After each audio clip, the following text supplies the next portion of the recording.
what's good, everybody? Lucky Lefty Podcast. Honora boys, we are definitely back in the building. It's an Honora Victory Monday, brought to you right here, courtesy of Bleav Network. Get your audio podcast on Apple Podcasts and Spotify over at Bleav Network. And we are presented by FanDuel. Download the FanDuel app. Go to FanDuel.com. And we already know Saturday night, you hoisted that shot glass and you had a nice sip of Honora whiskey. And I'm sure when you did it, you guys made sure that you drunk responsibly. Wait, hold on. He got me today, y'all. Let's get it, look.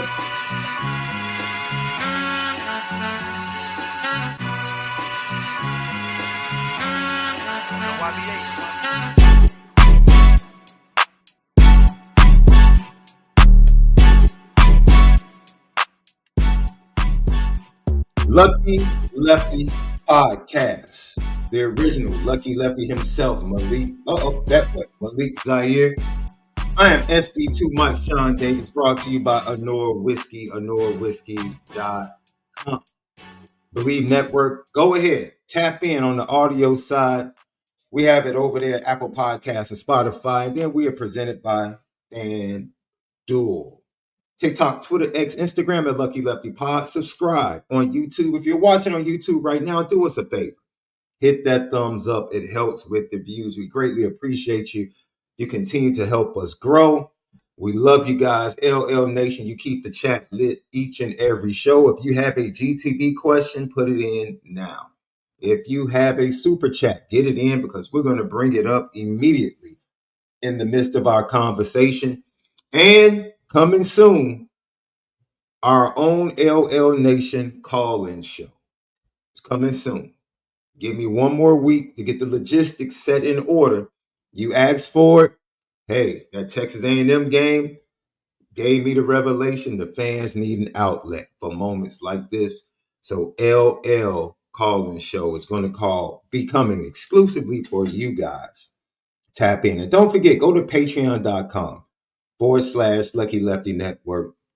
Great content. You get 5 shows. Prep Star Recruiting.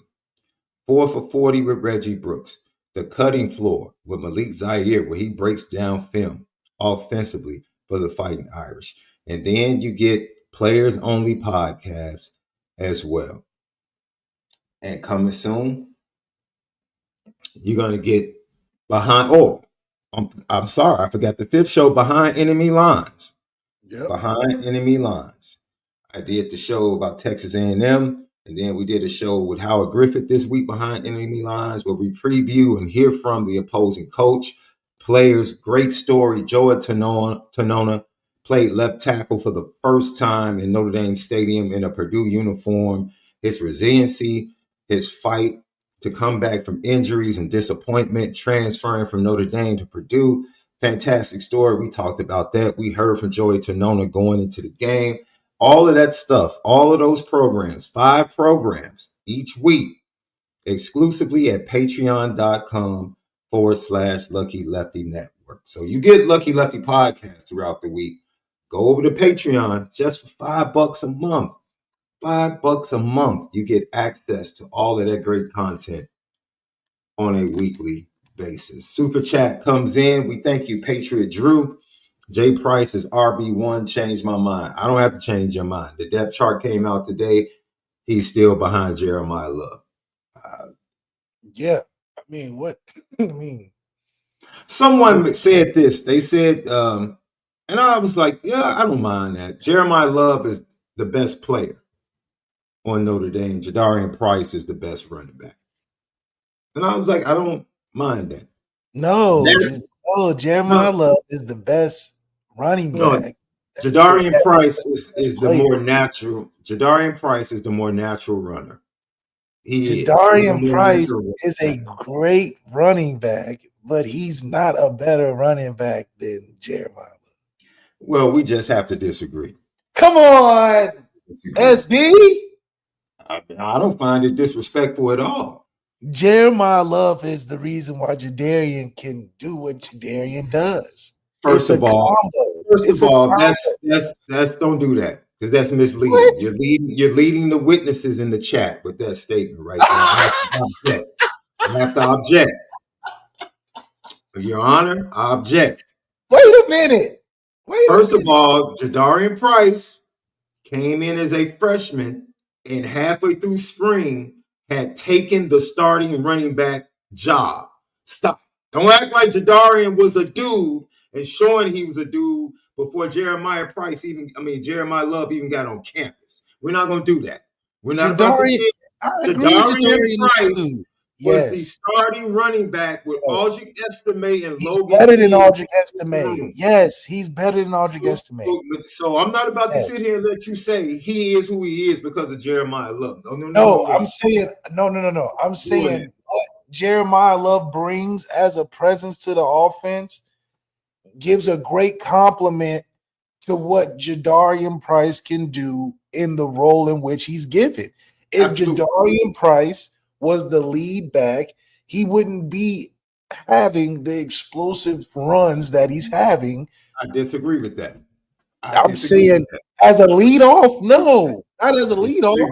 I think him as a changeup and as the second running back provides the ability for him to go off the way he does. There's nobody else in the country, in my opinion, that can take the carries that he's doing in the role that he's having and having the success that he has. But I think it's a direct compliment into what Jeremiah Love brings. If we didn't have Jeremiah Love and doing what he's doing, Jadarian Price wouldn't be having 6 touchdowns and 10 carries. He wouldn't have. He would. I believe Jeremiah Love have to do with special teams and kickoff returns for touchdowns. What does Jeremiah Love have to do with that? No, not special teams. He doesn't have an impact on special teams. He doesn't have an impact on special teams. I agree with you. Jadarian Price is probably our third best player. We're talking about our first and our third best players. Behind who? Well, who's second? I think our second best player is Leonard Moore. Oh, I thought you were talking about offensively. Okay. Oh, offensively, he's no. I think offensively he's right now he's our second best option. But offensively as a team, I think he's our third best player offensively.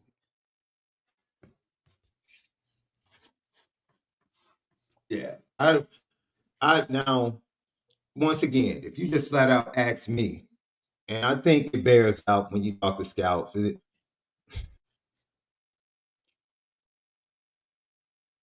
I would take Jeremiah Love if I were an NFL team. Let me tell you something.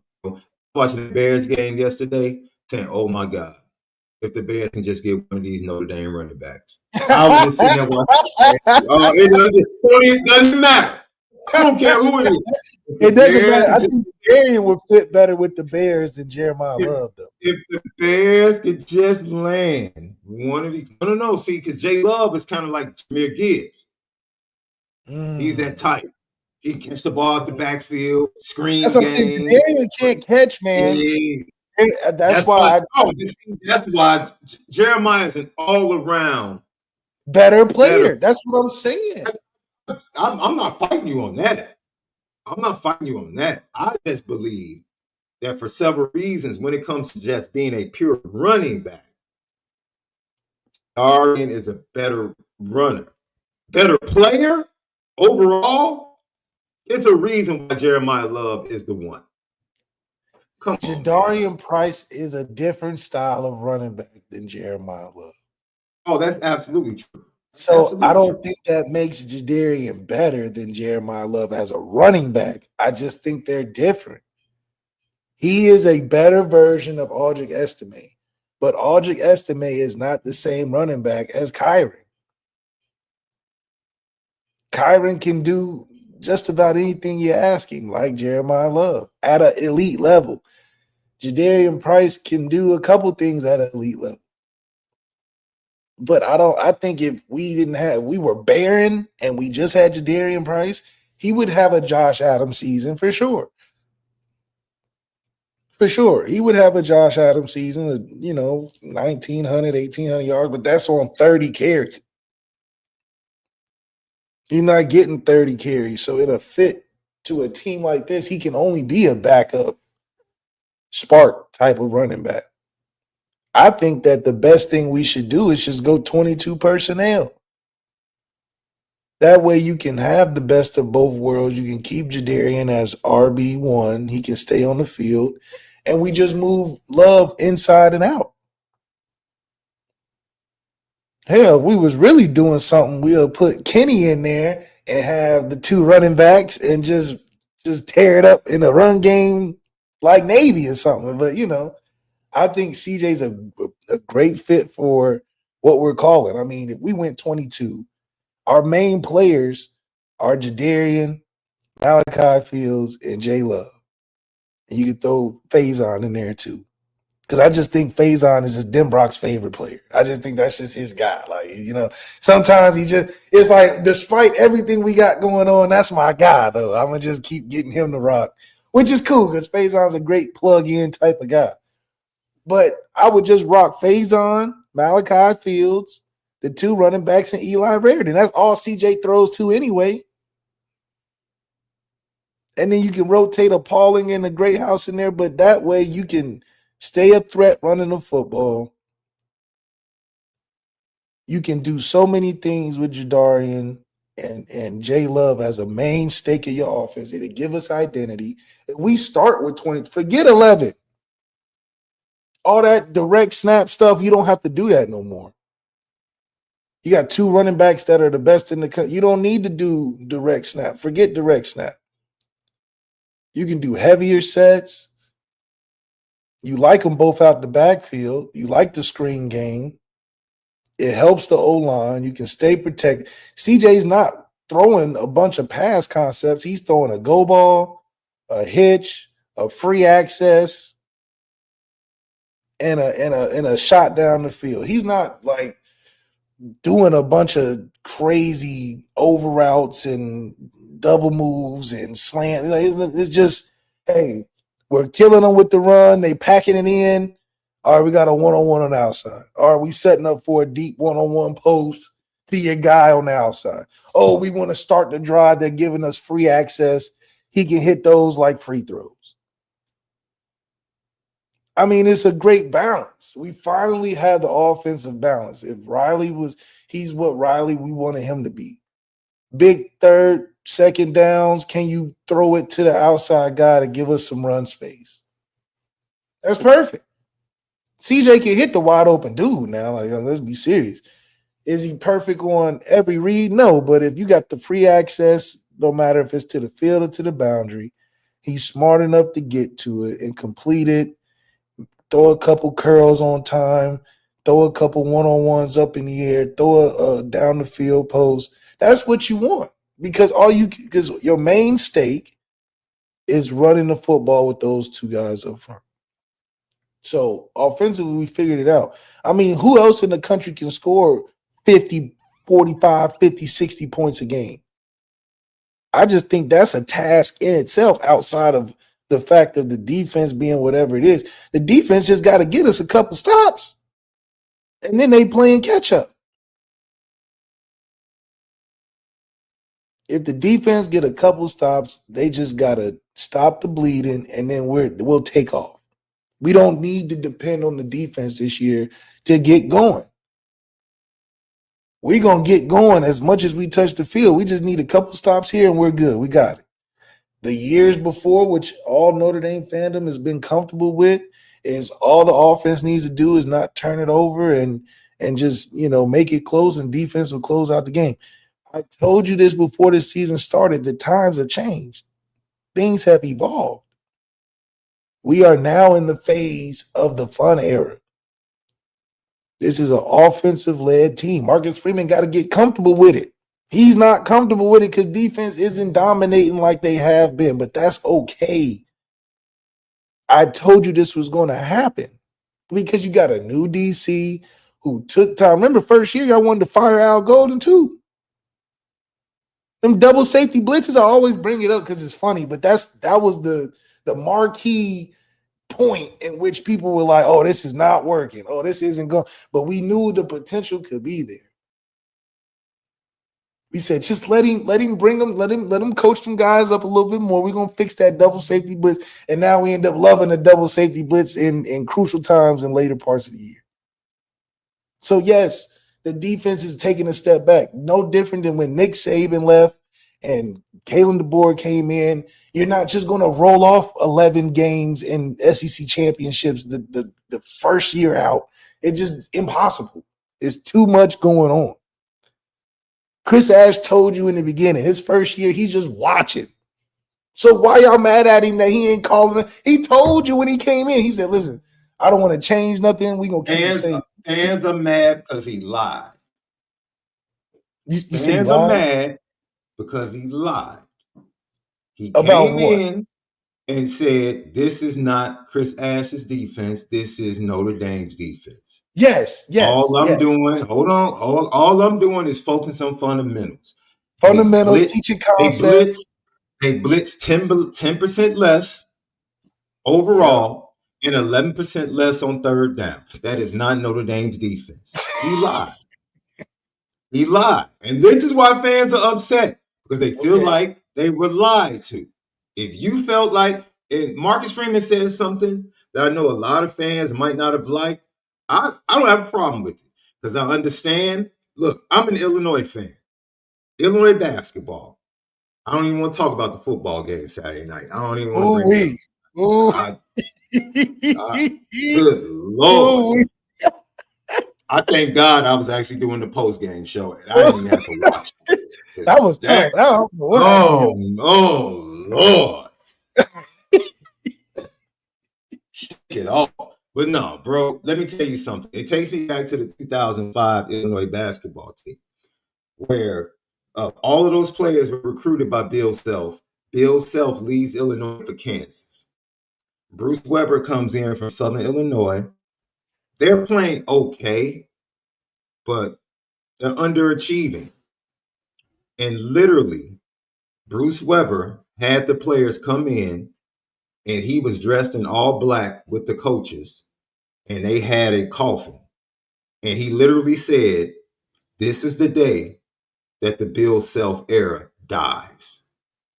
You're either going to do it my way, or you have to find somewhere else to go.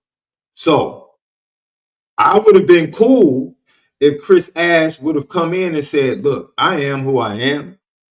I'm going to input my defense, and we're going to have to work to make sure that it's a smooth transition. That's not what he said. That's not what he said. So that's why fans have a problem, because they expected a continuation of what Notre Dame was already doing. Right. And now you're watching film. Now you're watching film, and they don't know how to play zone. I wonder why. And then you heard Marcus Freeman say in the post game, immediately after the game, that on one series, they played left. On one series, they played 4 and 5 different coverages. On one defensive series. They were calling, he said he was frustrated because they were calling everything and it wasn't working. First of all, that goes back to what we were saying in the beginning of the season. We don't have an identity on defense. You don't get to say, I'm inheriting the identity of another guy. It doesn't work like that. It doesn't work like that. Then stand on that and don't lie. But at the same time, and don't lie. We shouldn't let the wool get pulled over our eyes, because that doesn't even make sense. You don't go anywhere in any job and inherit the skills of whatever the person before and just run it the same. It's impossible. So even if you thought that was true, he doesn't have the brain of Al Golden in the game. He's calling the exact same plays. He's not going to do it. I told you that in year 2, he was going to start calling his own shit or his own stuff. But that was due to him, I think, just having the pressure of, I'm coming into a situation that is built and is a fortress and is well-oiled machine. I would almost be a fool to come in there first day and say, hey, we changing everything up.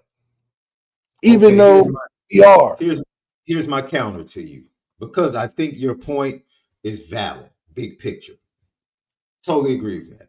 Like no two people are the same. No two people will think the same, coach the same. Totally agree with that. Totally agree with that. Let me ask you a question. That applies to Dylan McCullough and Jawan Sider, correct? No. No, wait, whoa. So now now we picking and choosing? No, they don't call the plays. No. My point is they don't coach the position the same. Is that correct? They're two totally different coaches. Don't coach the position the same, yes. So Jawan Sider is probably asking something of his running backs that the other coach, Dylan McCullough, did not ask. I mean, but you got correct. You got Wait. But what did Jawan Sider say when he came in? He said he identified, when I was on the other side, I'm glad I didn't have to coach against 4. He identified 4 immediately. That's the dude. Right. And we're going to get the ball to him more this year. Yep. He played into the strength. He didn't try to change the strength of the running back room. He doubled down on the strength of the running back room. Well, if the strength of your defense is man-to-man and pressure, why are you coming in trying to totally change that defensively? Play into it. That's what the personnel dictates. Because Jawan Sider, and I agree, it's not exactly apples to apples. Jawan Sider is not calling plays. But he still, as a coach, played into the fact that this dude, number 4, is a dude. And we're going to get him the ball more, especially in crunch time. That's what he said. And he's lived up to that to this point. That's all I'm saying, Left. Yeah, but that's in conjunction. Your point is valid. Your point is valid, big picture. Jawan Sider said what he was going to do and has done it.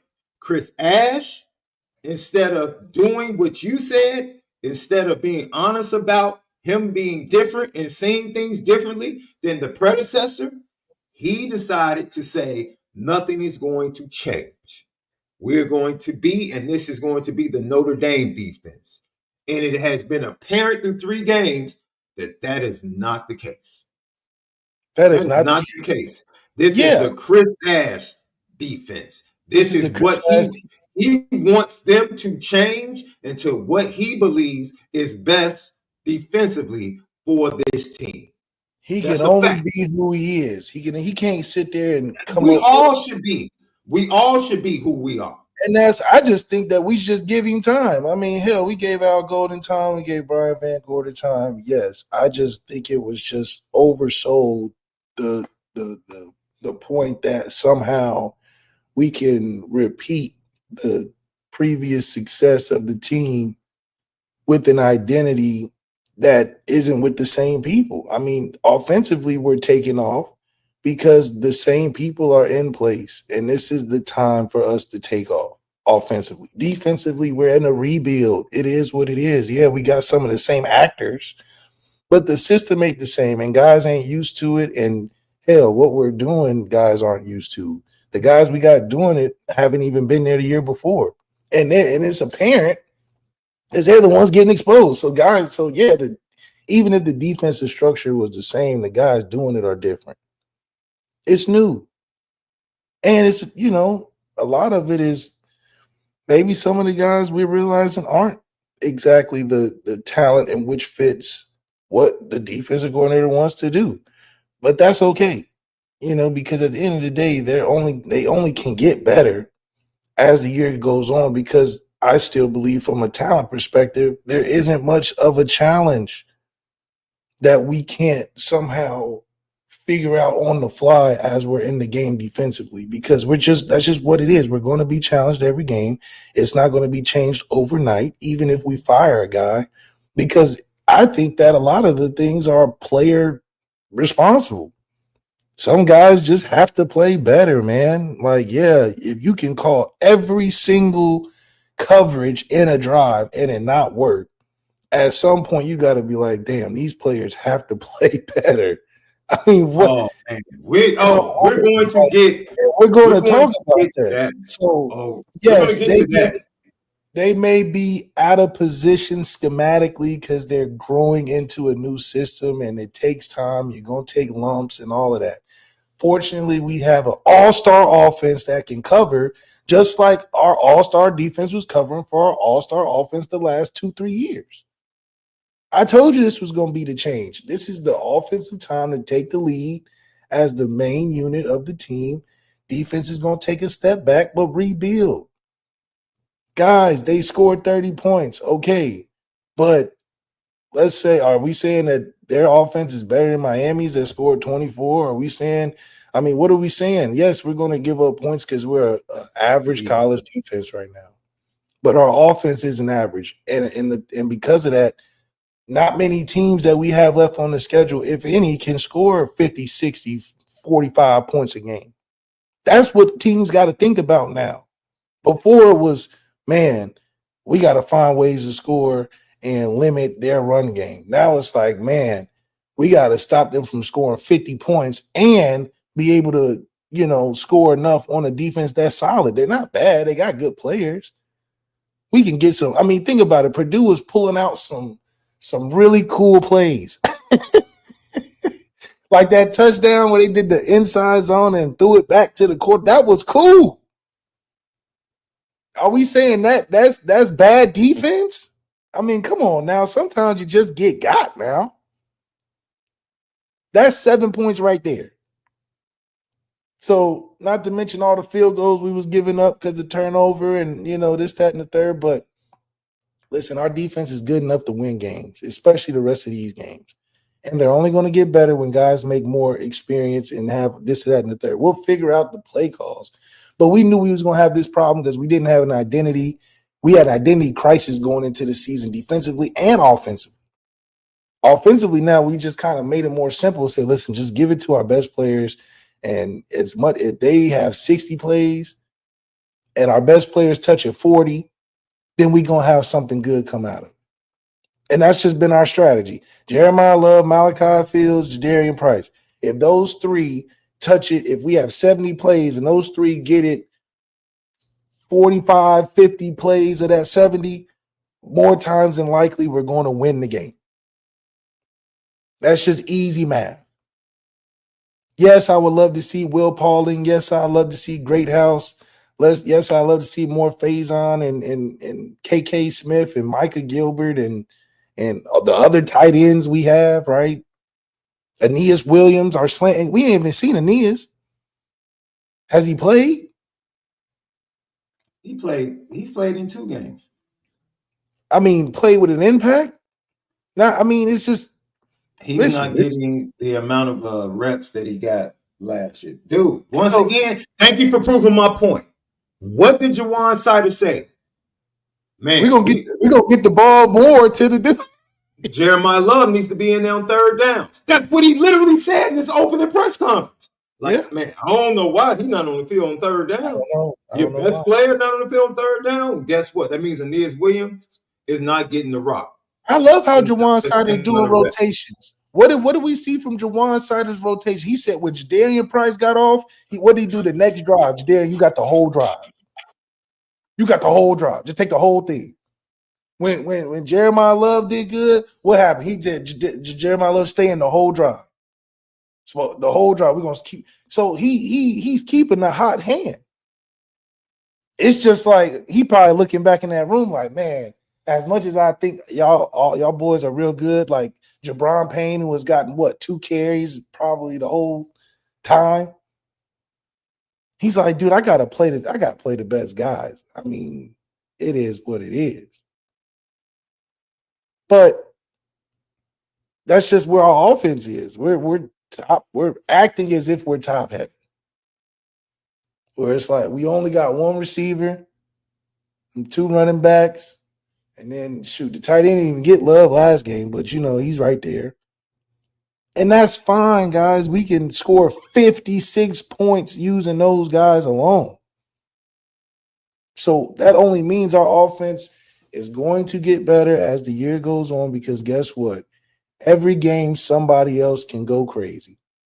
Right now, CJ is just really comfortable taking the downfield shots with Malachi Fields, and Denbrock is smart enough to know that that's what he likes. I mean, hell, he's not gonna send somebody down there that he doesn't like. CJ, you comfortable with Malachi? Okay, we're gonna send him down the field on all these down the field throws. And we have success. Oh, we got free access. Just throw a quick little 15-yard out. We live, see another day. Oh, it's 3rd and 6. CJ read the field, hit a hitch route to Malachi Fields. I mean, come on. It ain't hard. And it's not hard because we stress the other team so much with our run game. I mean, it was one point in the Purdue game, we're picking up 9 yards a carry. It was like we handed to Jeremiah Love, he's falling for 7, falling for 9, and then we throw a big play to Malachi. I mean, that's very simple and good offense, man. I mean, you can't get mad at that. 56 points, 42 at the third quarter. I mean, that's what you want. Guys, this is where we are offensively. Is we always knew we had the talent. It took a little bit to activate it. And it's unfortunate that we are kind of stuffed right now until the offense develops more. But unfortunately, you have 2 of the best running backs in the country. Nobody is going to say that they deserve less of the football. If anything, encourage the defense to get more turnovers so you can see more offense. I mean, that's just what I'm saying. I don't want to see the defense on the field for 7 minutes coming out of the half against Texas A&M. No. Give us the ball more, defense. Take more chances. Shoot. We got 2 picks. We make points out of it. So I'm comfortable in where we are as a team only because I knew this is where we were going to be at. And that's fine, guys. Just let it breathe. Obviously, the problems that we had last year still exist this year, defensive line. I mean, Al Washington, this is ridiculous. But it was ridiculous last year. I mean, I'm not surprised.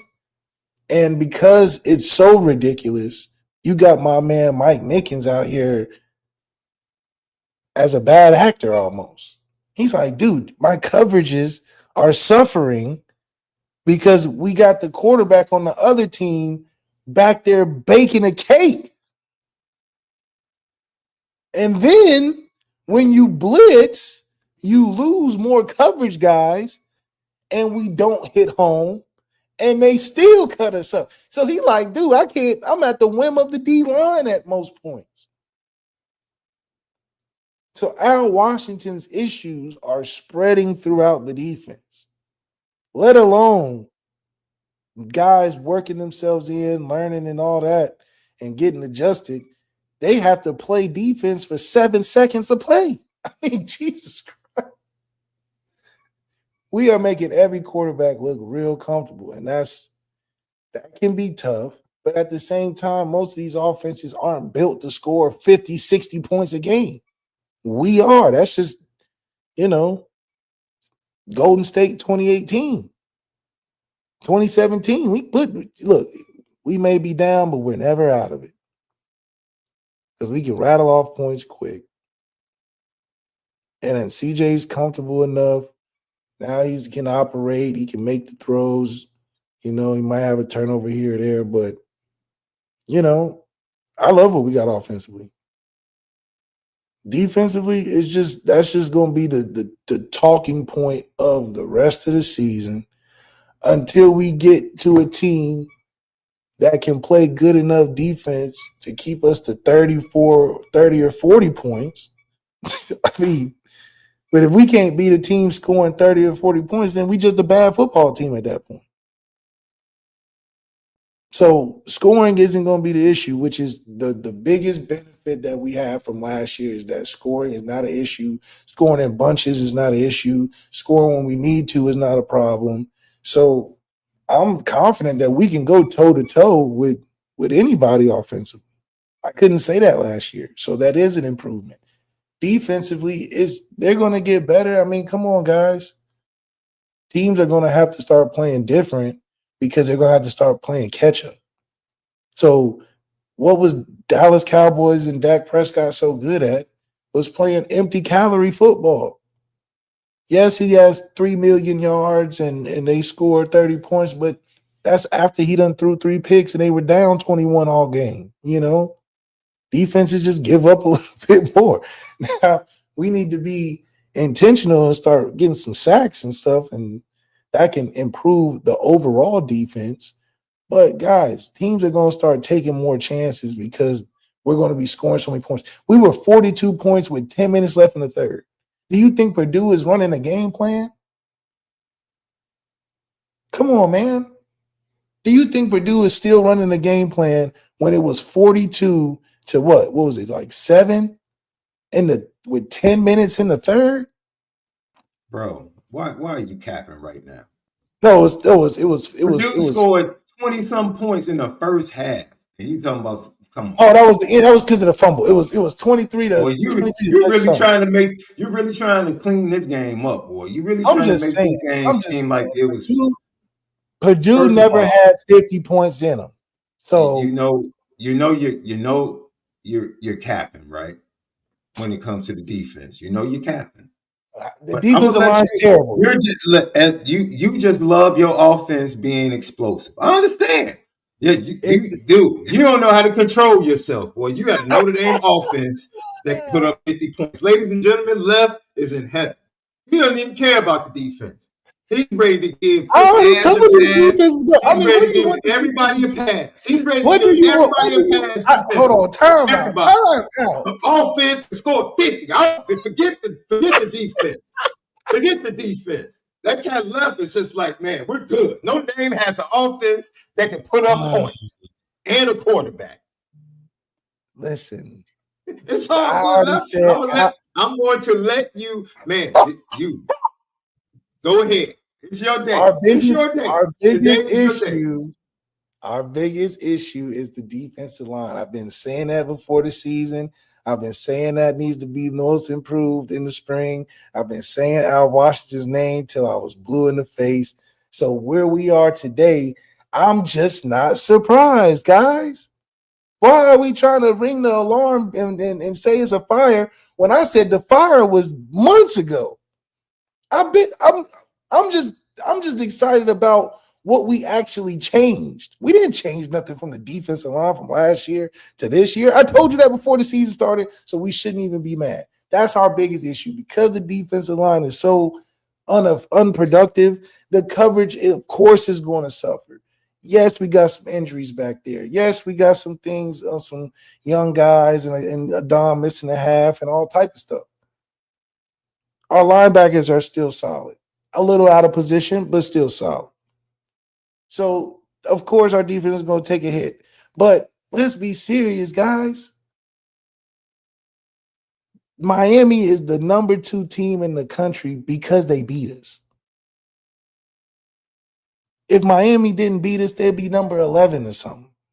Miami is the number. So that means that if we played that game next week against Miami again, do you think we would lose? No. Yep. Oh, my God. Yep. Yep. You're telling me if we play Miami right now, we will lose? Is the game still in Miami? Man, the game could be on the moon. The game's still in Miami. If we play Miami right now, we will beat Miami. What are we talking about? What are we talking about? Based upon what? Miami's. So all I'm saying based is upon what? Based on who? First of all, based upon what? Our offense, and based upon your offense. Miami wait a minute. Wait. Is Notre Dame playing Miami with the same offensive tackles? Yeah. Come on, man. Are we going to run 11? Or is CJ Carr going to run the ball 11 times? Is CJ Carr going to run the ball 11 times? Stop. Is CJ Carr going to run the ball 11 times? Who's protecting the quarterback? What does it matter? We got the run game. I just saw DJ Lagway get beat up. So I know what that pass rush does on a weekly basis. I'm asking you, will the tackles be able to hold up? Are the tackles different? Yes. No, the tackles aren't different. Okay, then. But Okay, we're until I not see a going to have difference in the CJ tackles. Carr. We're not going to have CJ Oh, Carr run the ball. the game plan would be different. The game plan would be Okay, different. so we would The win game the game. plan would be different. And we would win the game. But the defense is still going to struggle. That's fine. The defense gave up what? Okay, then. Hold on. So The defense gave up what? 27 points. So basically, you're saying it's going to come down to the fourth quarter. No, it's not. The defense gave up 27 points. Now you're not being the number realistic. 2 team in the country. Now you're not being realistic. You're not. We gave up 30 to Purdue. Yes, horrible. Yes, and gave up 27 to the best. Do you realize they scored in the 20s to Southern Illinois? What are we talking about? That's not good. That's not good. Stop trying to paint the picture that the defense is okay. Stop. If we play them again, you're saying they're going to score more? It's not okay. This defense going up against Miami right now is not good enough. It's not okay. That's fine. How many points? How many more points are they going to give them? It would be a close game because Notre Dame is talented. How? What do you mean? How? It wouldn't be a close game. It wouldn't be a close game again. Who's playing better defensively right now? Nobody is going to say. Answer the question. Did you see what Florida's defense did to LSU on the road? Yes. Did you see? Did you see what they did to LSU's offense on the road? Yes. Did you see what Florida's defense? Did you see what they did to Miami the majority of the game? Held them up most of the game. Okay, because they're a better defense than Notre Dame is right now. They're a better defense than Notre Dame right now. So you're saying the same thing. Florida fans are saying the same thing. Florida doesn't have it. But Florida fans are saying, no, I'm not gonna let you do that. We probably would have won against LSU and Miami. No, I'm not gonna let you do that. I'm not gonna let you do that. Nope. No. I'm using your logic. Florida fans are saying the same thing. No, we are not going to run CJ Carr 11 times against Miami if we play them again. We are not going to give Jadarian Price the ball 6 times against Miami if we play them again. That's why I'm saying that there is no way on earth that if we play this game again, we're losing. You're proving my point. There's nothing Florida could have did offensively better that could have beat Miami because they don't have anything offensively better outside of Ball. And Ball is a beast. He's 6'3", 230. He's I agree with you, Luck. I agree with you. But you're being one-sided. How? Because the defense has gotten worse since the Miami game. They've gotten worse. How many more points do you think Miami scores if we play them again? That's what I'm saying. The other as side good as you're seeing Miami's offense is, they only scored 20. The Notre Dame offense is going to be better going up against the Miami defense. I agree with you. The Notre Dame defense is worse than the first game. So therefore, Miami will be going up against a worse defense than they did the first game. Can Miami score 40 points against our They counter each other. You keep acting like this team will blow out Miami. They won't right now. They won't. Miami scored 27 against our bad defense. I don't want to do it. Raining. Yes. Against a worse defense from Miami. The rain probably kept Miami from scoring more points. How many more points? Bro. How many more points can you give them? I'm not about to allow you to sit up here and say it's okay the way the defense is playing right now. We're not doing that. We're not a top 5 defense. I agree. They're not top 10, top 25, top 50, top 75. Keep going. They're not in any of those categories. We're a game behind. We're a game behind everybody. It has nothing to do with being a game behind. The stats if we play 4 games, we'll probably be in the 50s or something. Like, let's be serious. Based upon what? What defensive performance would make you think? Based upon our schedule. Based upon our sorry schedule. You mean like sorry Purdue? Yes, we scored 56 on them. They're getting ready to face the 5th best offense in the nation. Who, Arkansas? Yes. Who just lost to Memphis? Yes. But they still have the I'm not 5th worried. best I'm not offense in the worried. I'm nation. not worried. I'm not worried about the game either. Okay, but so I'm what are still we worried talking about? Our defense. sorry schedule. Our sorry schedule. We are Because gone. Left, you are being delusional. To say what? If you think they can continue to play horrible defense and just because the schedule is bad and they win, that bodes well for the playoffs and against good teams. It doesn't. We're going to Wait a get minute. better. No. Let's just go to what's the hump Notre Dame has to get over. We can end all this right now. We can end all this right now. Defensive line is the hump we have to get What over. is the team that Notre Dame needs to get over the hump against? We lost to them already. No. What is the team that Notre Dame is chasing that they have lost to the last 3 Ohio times? Ohio State. Are they beating Ohio State with this defense? Don't lie. Do not see. Okay, then that's it. No. That's all that matters. But that means we're the second best team in the nation.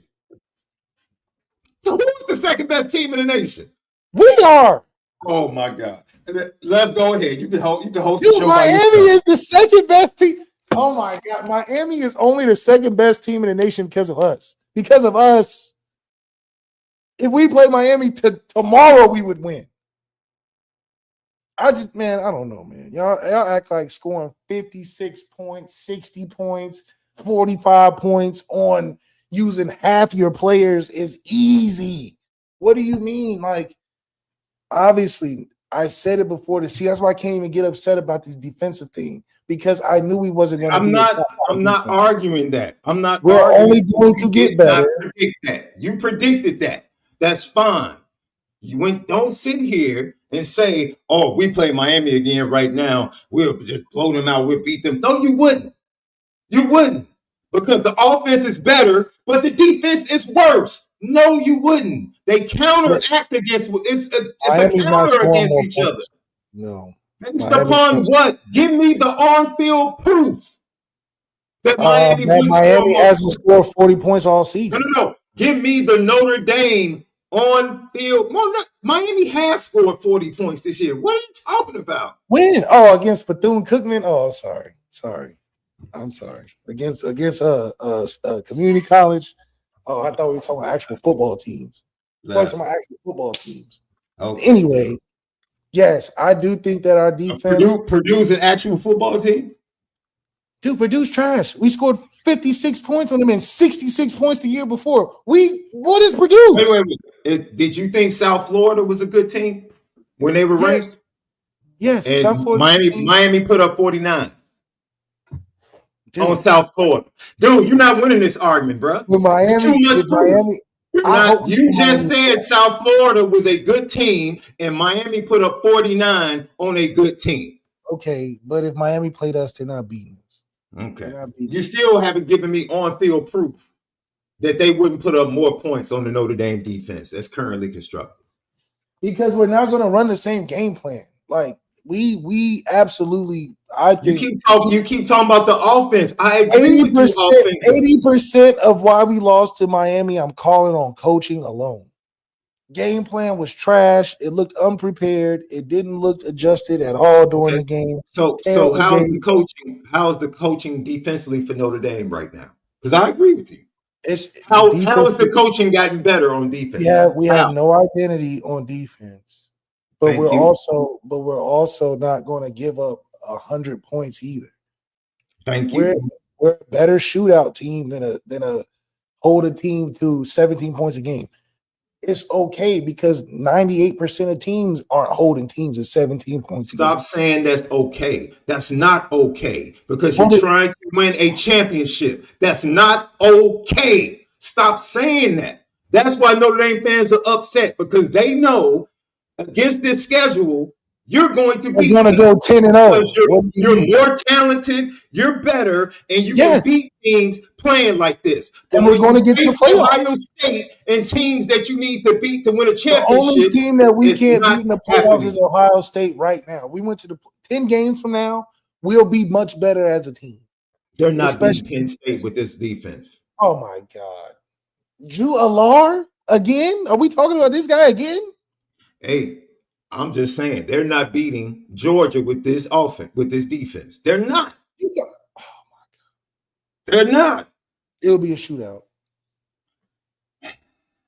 All right. All right.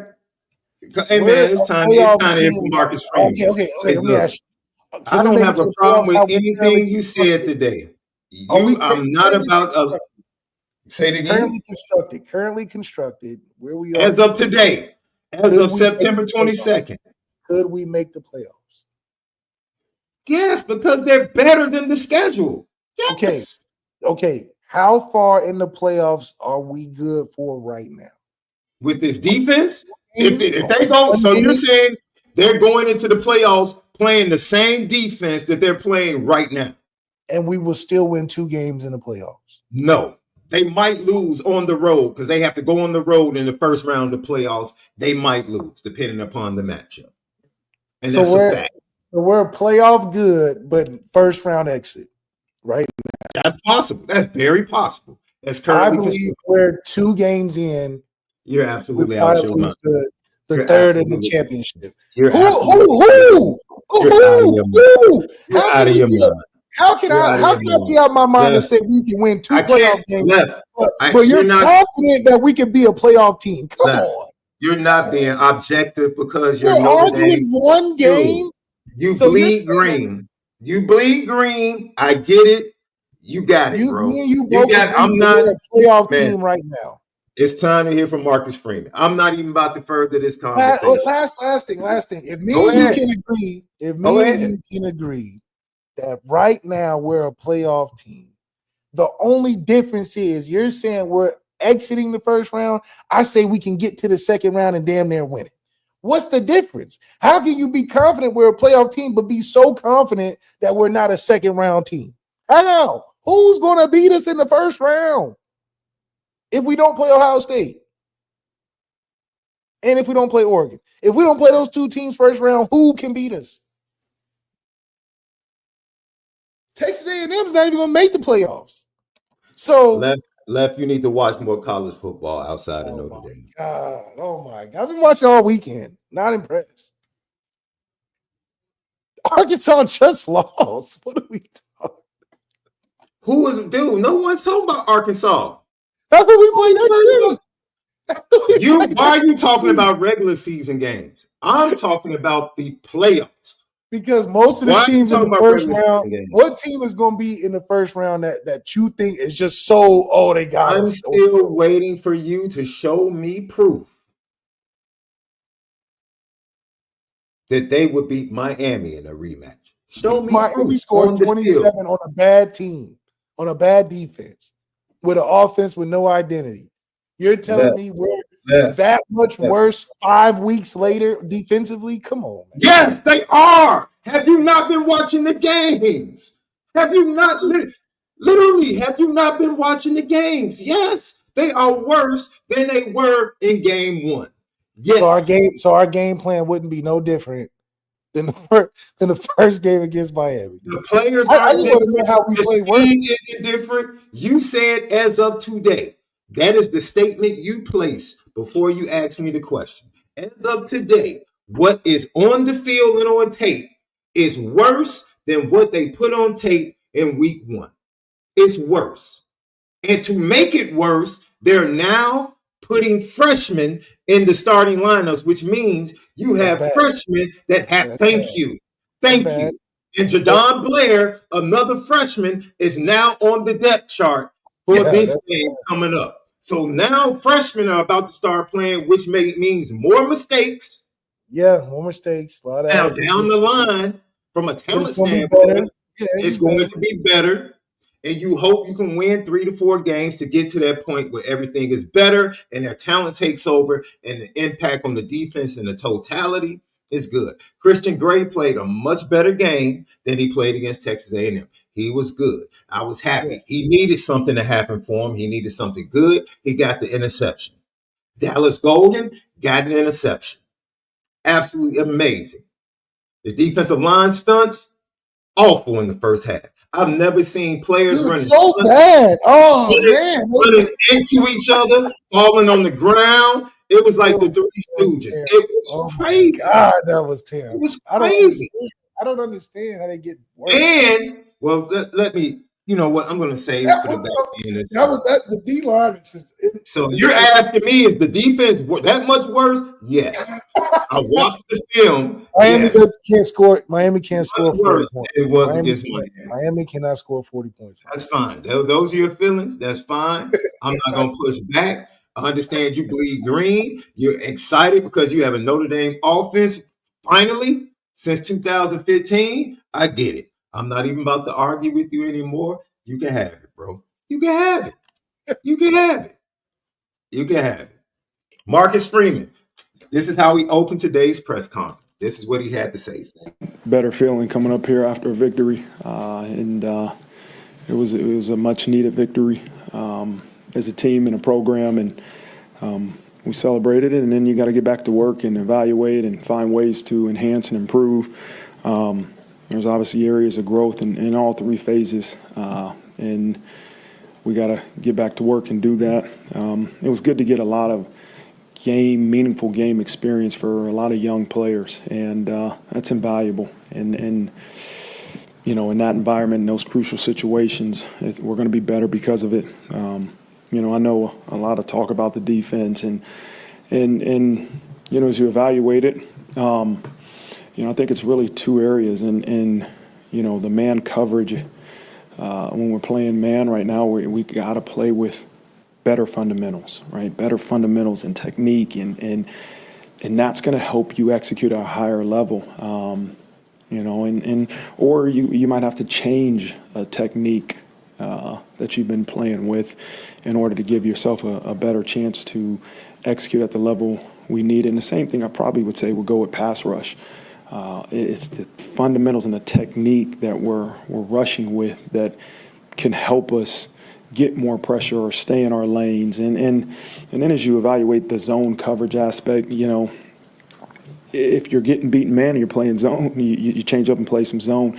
There's holes in zone coverages that are only covered up by how fast you play, right? And recognition of routes and different concepts and breaking off the quarterback. We're just not playing right now with the velocity in some of our zone defenses to cover up some of, you know, the open areas that zone defense presents. And so it's our job as coaches to make sure that we attack those issues, those areas, and get them to play with faster velocity, get them to execute at a higher level, because that's what matters. It doesn't matter what the issues are. We have to continue to find ways to get them to perform at a higher level. And so I know I'm confident we will, and we got to go to work and really work on improving as we get ready for a extremely talented Arkansas team. All right, they're 2-2, but if you've watched their games, they have a chance to win both of those losses in the last drive, and so it could easily be 4-0. It's a top 5 offense in the country, so the challenge for the defense doesn't get any easier. They're going to face a top 5 offense, and their defense is good. They got a solid defense that, you know, the one number 97, he's a load, and I think their whole defensive front, their whole defense is big, you know, and it's going to present a big challenge for our offensive line. And so we're looking forward to a great environment. I think it'll be loud. It's going to be. I've never been down there. I know this is our first meeting with Arkansas, and so be a great challenge. And we're looking forward to the opportunity.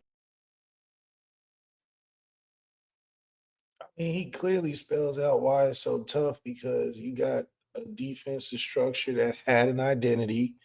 Hell, we was playing man. It wasn't no secret. And if we got beat, we're still playing man. We went to the national championship playing press man coverage, cover zero blitz with all the money on the line versus the best receiver in the nation, and got beat and didn't care because we ran man right after it. So when you're as a player, when you know your identity and you are trying to, you know, get better at a certain thing when it comes to man, it comes with reps. So eventually you become lockdown corners with the more reps you get.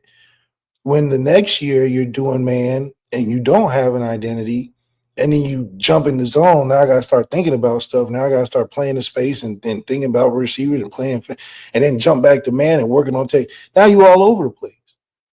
Because what does the defense have to lay their hat on? He just told you they ran 7,000 coverages in one drive. That's panic.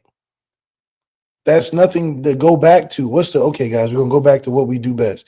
There was never none of that because it was a transition. And yes, he may have lied and said he was keeping things the same, but who's naive to think that? I guess he lied, yeah, but the players have to respond because, yeah, guys are playing with hesitation because they have to think more, because they're doing something new, because they don't really understand the identity yet. And then you got to think, okay, now this is happening in real time, and the team that we're going against is well organized and they good at what they do.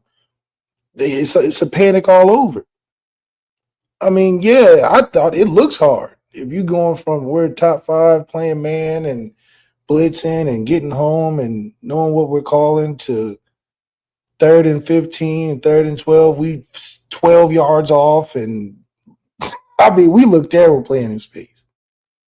So it doesn't matter how many different coverages you call because we ain't comfortable with it. Which either one or two things has to happen. We give Chris Ash time to put his stuff in. Guys get better. He builds it. And by year 2 or 3, we'll be better. Whatever. Or we coach to what we have and just stick to it and ride with it. I mean, hell, this is really surprising for Marcus Freeman to talk like this when he literally watched his quarterback be trash for 5 weeks straight and said, no matter what happens, we're not putting Steve in. I don't care if Steve throws for 1,000 yards in 3 games at another school. I don't care about none of that. I don't care how long he's been here. I don't care how bad Riley looks. I don't care if you're booing. We're just going to keep running Riley up the gut. And we got to a championship because eventually the team rallied around. We're not going to change. We got to get Riley right. And we played better. Not, Riley is stinking it up first 5 games. Let's throw Steve, Kenny, and CJ in there. Let's change from a run into a pass into a run into a passing team in 5 weeks. No. So Marcus Freeman had that same confidence because, it's not his side of the ball. So, he's just overseeing it. Oh, it's okay, guys, get better. When it's his side of the ball, now he panicking. Now he calling every coverage in mankind. Now he disappointed in the obvious stuff that we had last year. It's like, no, just stay the same, Marcus Freeman, and we'll be okay. Stick with your defensive game plan you had last year. Do what Nick Saban did to Tommy Reese at Alabama. Say, we doing this. I don't care what you're talking about. Stick with Jalen Milroe. Stick with man. If we get beat, whoop-de-doo. What Young Thug say, whoop-de-doo. But we're going to play man the whole game. And eventually, guys, either going to play better, but this whole playing 7 million coverages and trying to find an answer is too late. I mean, we in the season. It's too late. 2, you're only damaging guys because guys can't get into a flow of anything. Everybody's playing now. Now you got the order messed up in the defensive room where the young guys are playing and the old guys looking like, damn, you ain't give me the tools. You ain't give me the tools to succeed. Now you playing younger guys and they don't know what they doing. They just flying around. So they have to make a play here and there. And you like, oh, this the energy we need. No, we ain't got no identity. When you don't have an identity, that's when all your freshmen play. Because now you're just looking for guys to just make plays with the fresh legs. You ain't, you don't have it. So anytime you see all your freshmen playing, you have no identity. You in panic mode.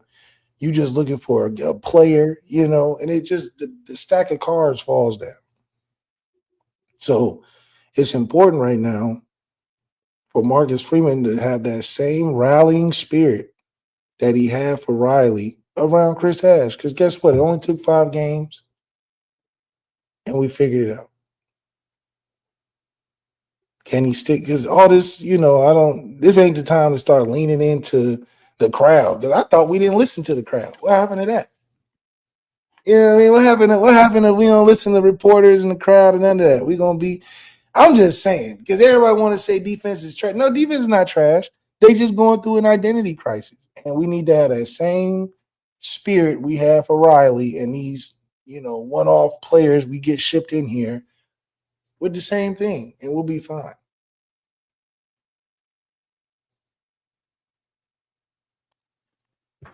You ready to hear from your coach again, Left? I don't have anything to add, bro. I don't have anything to add. Marcus Freeman talking about the defense and one more issue. This is what he had to say. In the run game, his ability to read and pull it, like you got to be definitive in how you want to defend that. You can't be gray. You got to be definitive on how you want to defend that. But in the pass game, you can't let him escape vertically. Like that's where our issues were with the A&M quarterback, even last week. It's not the lateral escape, it's the vertical through the B gap. Then lateral, you can extend plays or he can run. That's where the issues are. So we have to be technical sound in our rush lanes, right? But I don't want to play spy.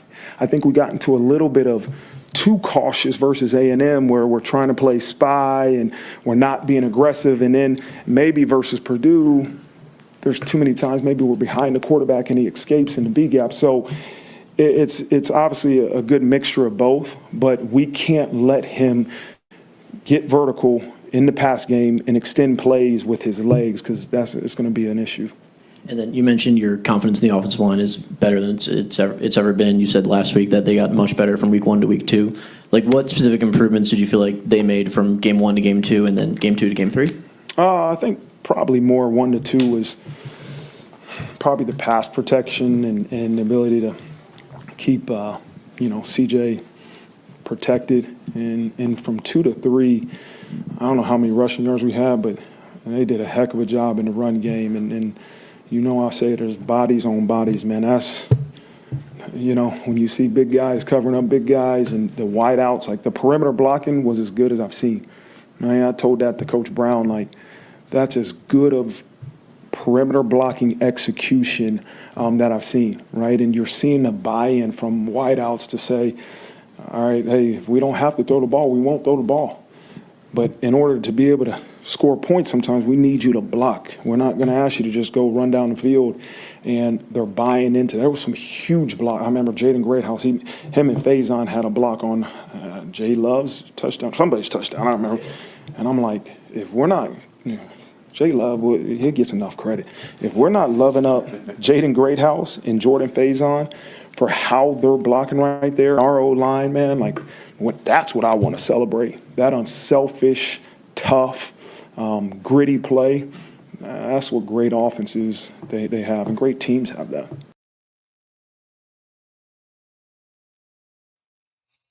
I mean, I don't know. No, stay excited. Stay excited. Stay excited. You amped up today. Notre Dame is the second best team in the nation. Like I said, ain't nobody better than them other than Miami.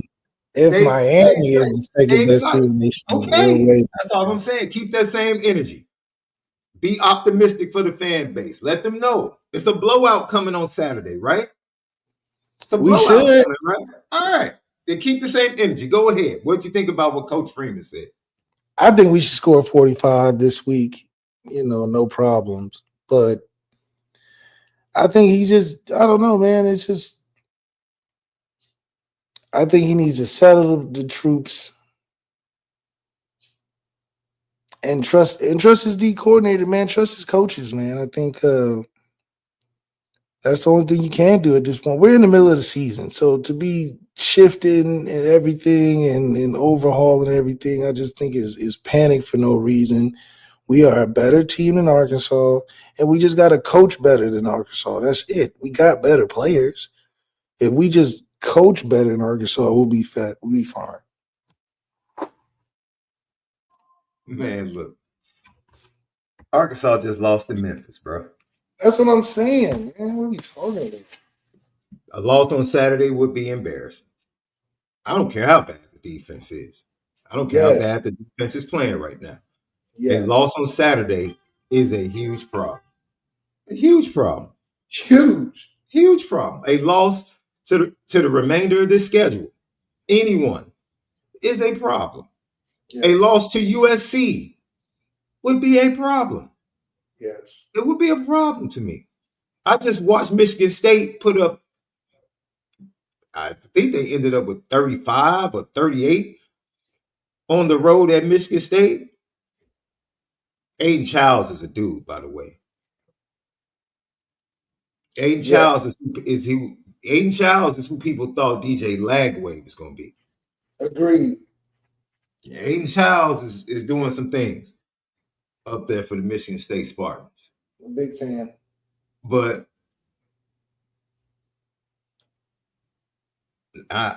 look, Left.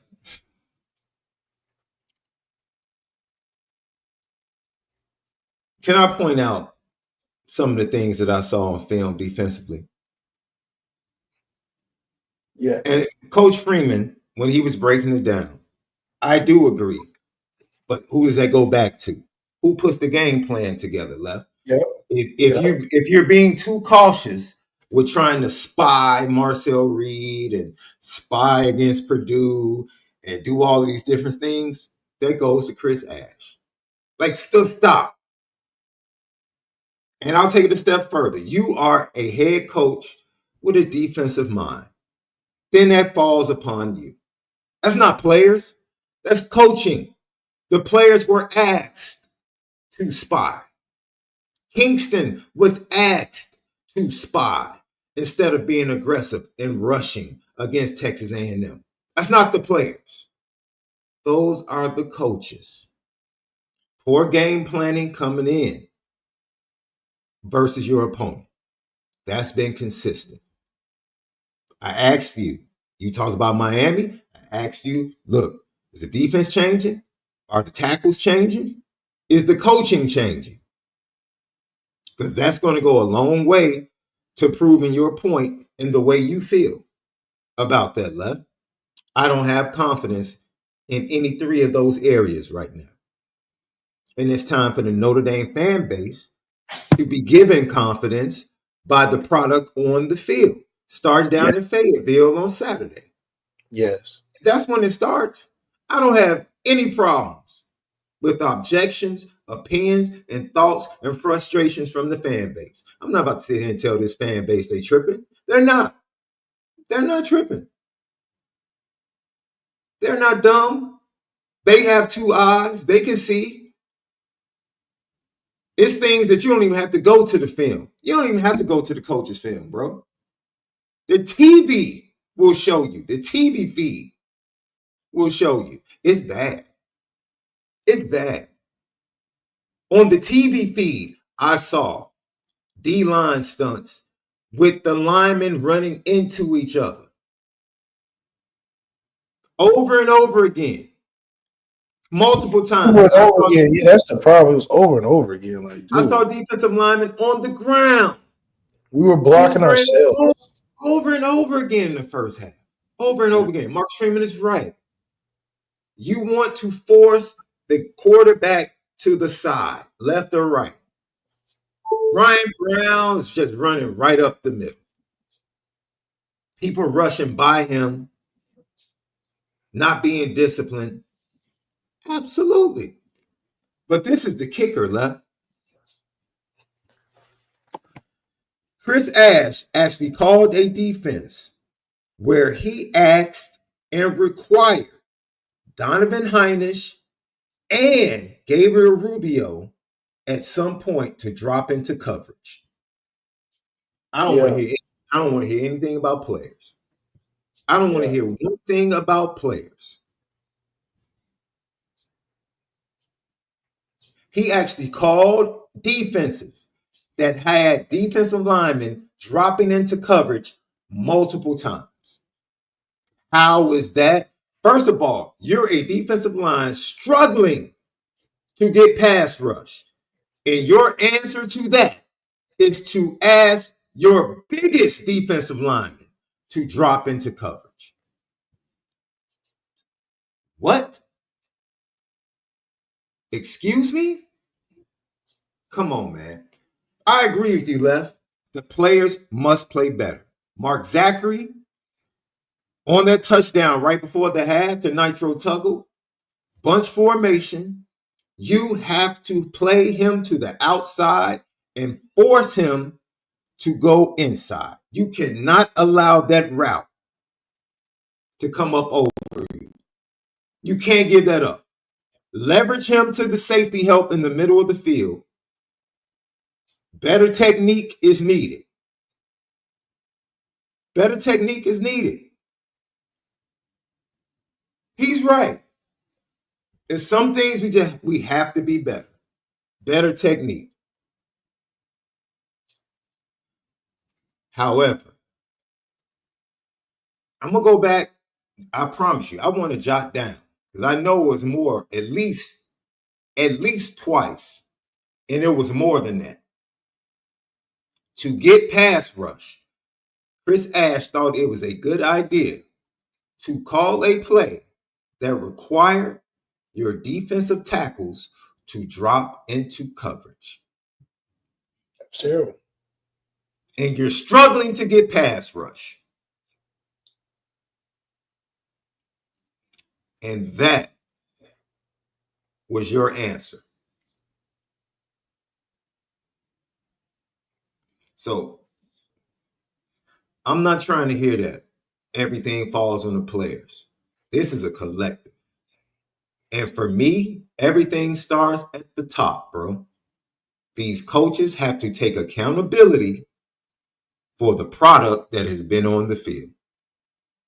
Point blank. It starts with them.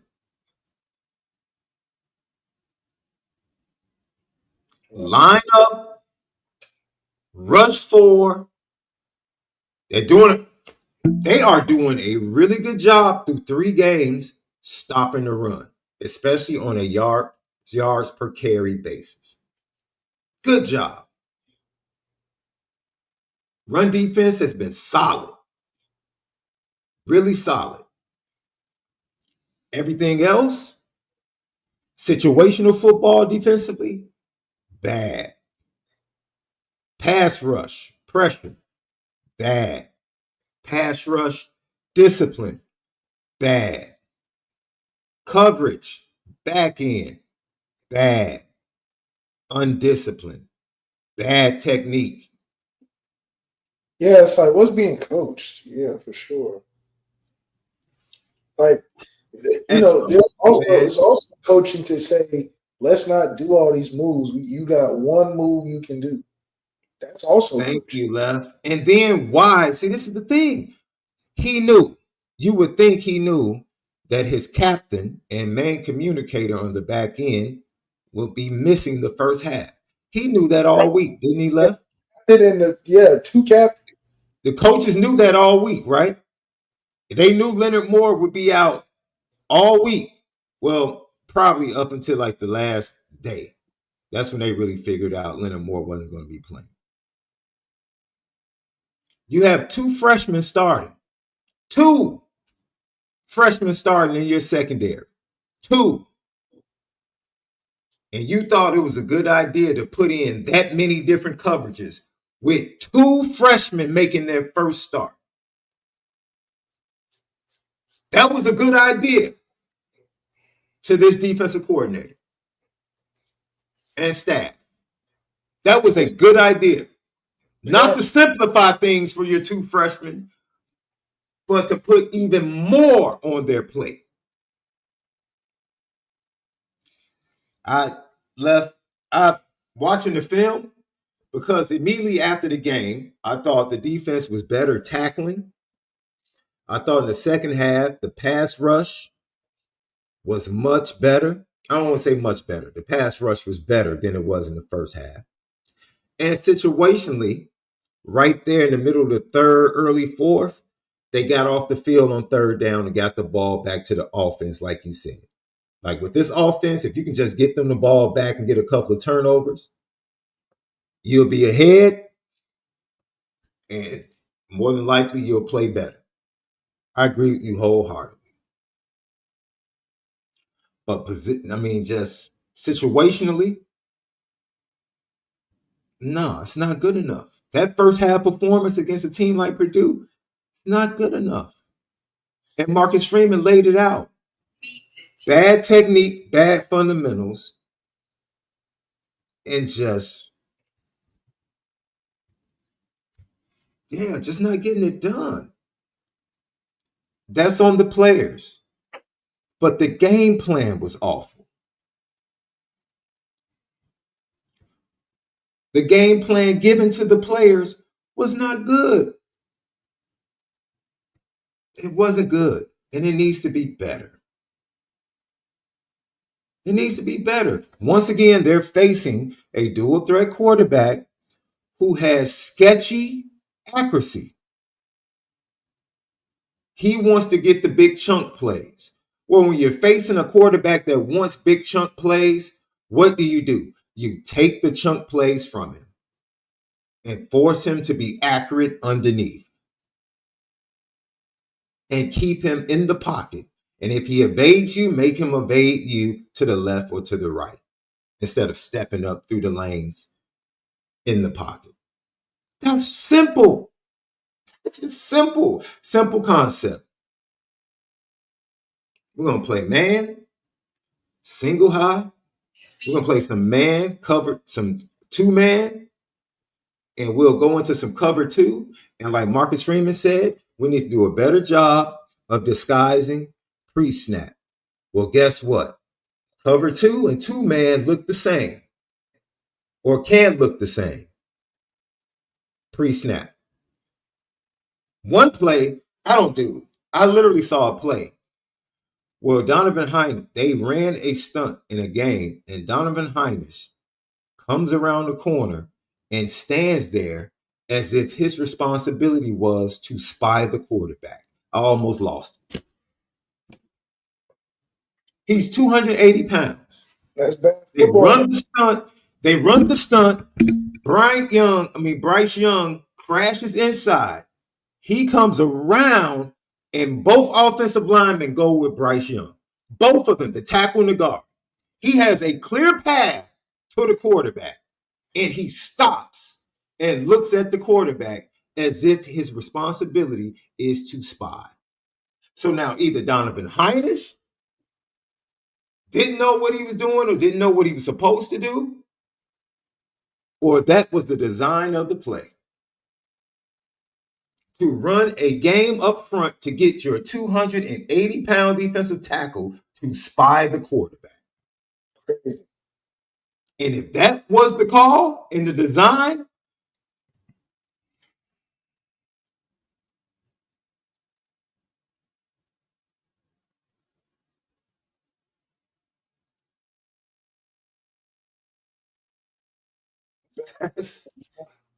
left.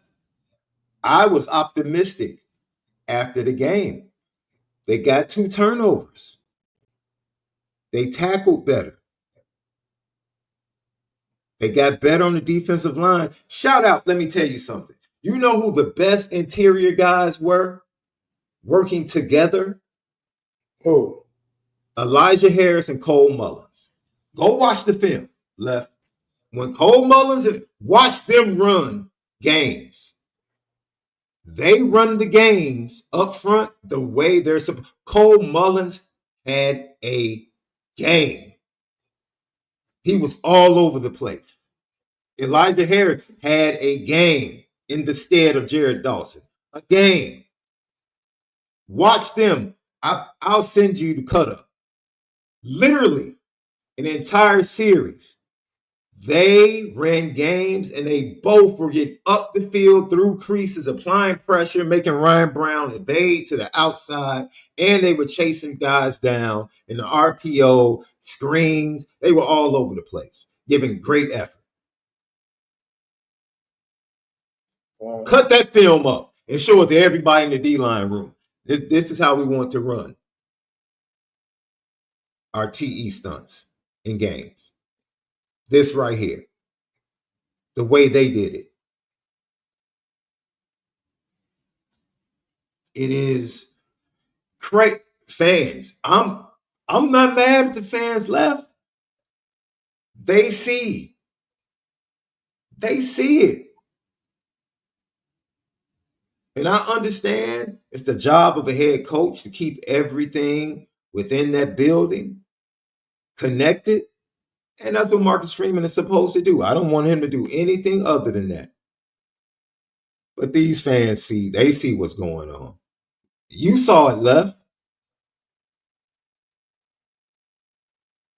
And then Left, you know what else frustrates me?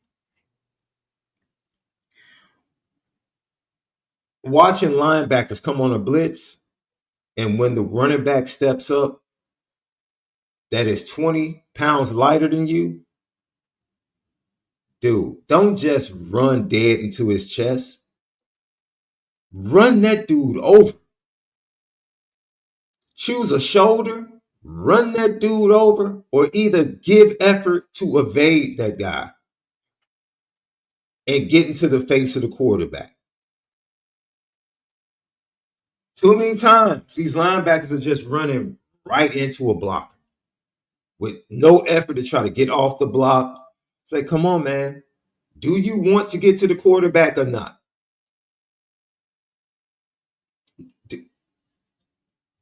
Do you want, man, Left? Let me tell you something. It was this one play, because I was a point guard, right? Yeah.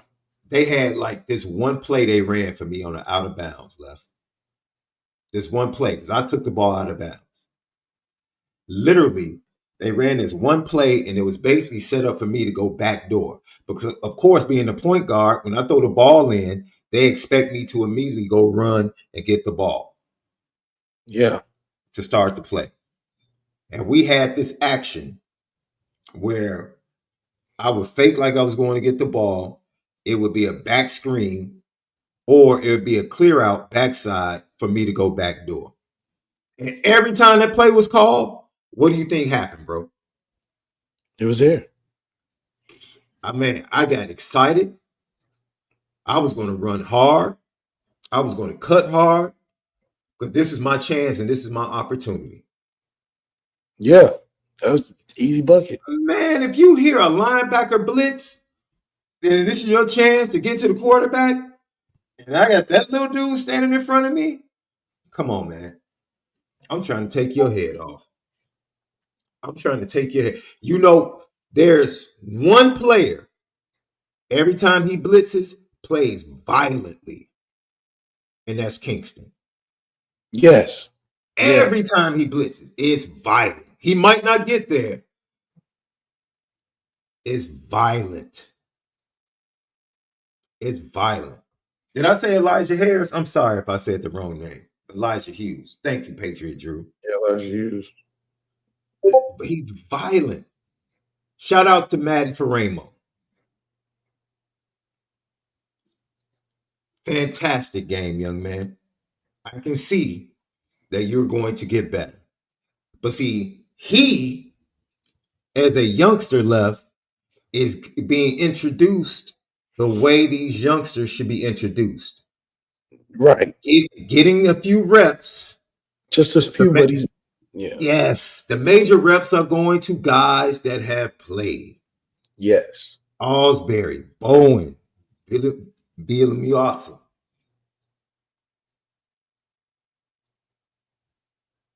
Those are the dudes. On that back end, and Devontae Smith should be back from injury. Hopefully. He missed 2 games. Hopefully his ankle is better. Now, Dallas Golden can go back to getting limited reps because Devontae Smith is playing in the nickel. Now you can give him, you can spoon feed him, put him in good position. Adon Schuler's back. Bronte is getting better with each game. Leonard Moore comes back. Now you got your lockdown defender, right? Yep. Yep. And I'm going to say this. Christian Gray, you responded well. You tackled well. You were really good, man. I watched the film. He was really good. Maybe the boundary is more suited for him. Yeah. And maybe you move Leonard Moore to the field. But it seems like boundary, which is where he played when he first got to Notre Dame, maybe that's the spot he needs to be. Maybe he's more comfortable. He was more sticky and man to man. He allowed some things in front of him in zone. I'm not too. As long as you keep it in front of you and tackle, I'm fine with that. He had the interception, courtesy of the tip ball by Madden Faramo, which was a great play for him to cover that running back on the arrow route. And they were in cover 2. They weren't even in man. Cover 2, great play by him. Interception, turnover. Dallas Golden, great interception. Great interception. Yeah. Great interception. You see why they love him. Mm-hmm. You see it.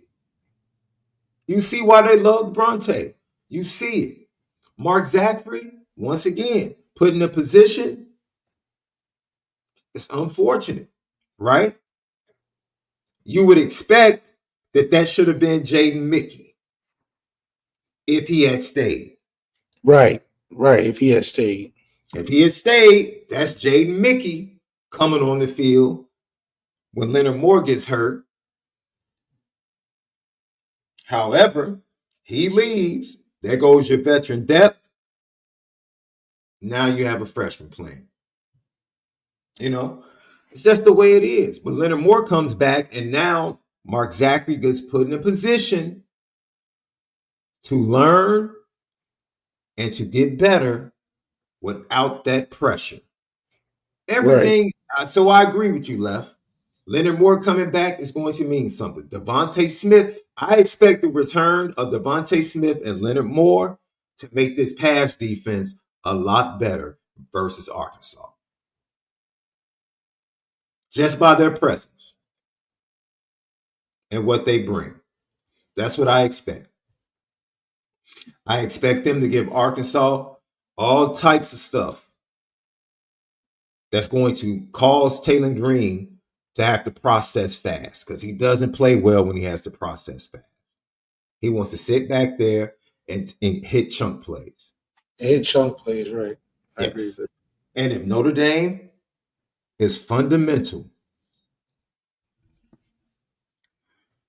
like Coach Freeman spoke about, and they do the right things, they should win this game, Left. They should win this game. Because defensively, I don't think Arkansas really has anything that can really stop the Notre Dame offense. I just don't. They don't rush the passer. Same issue Purdue had. They don't rush the passer. Well, CJ should have time. The receivers should be able to do their thing. Memphis ran for, if I'm not mistaken, let me get this stat. When you hear this, you know it's bad, bro. I want to give the exact number. I'm going to read this stat to you, and you're probably about to laugh. Memphis ran for 290 yards on the ground. Left. Oh my God! Yeah. Come on, guys. Left. Come on, man. You have 2 running backs after they scored 4 touchdowns against Texas A&M during the week leading up to Purdue, said to each other, let's score 6 this week. And they went out and did it. Ladies and gentlemen, Arkansas gave up 290 yards on the ground to Memphis.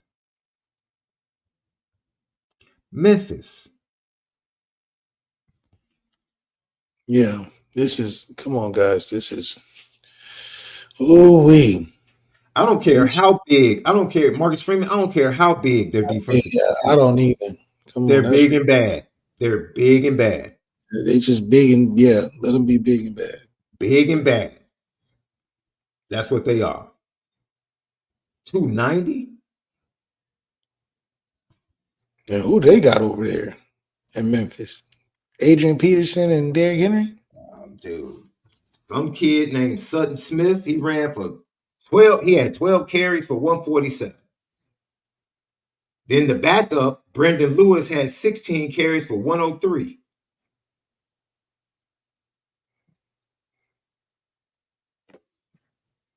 The top two running backs ran for 250 yards on Arkansas, bro. 250. 250. 250.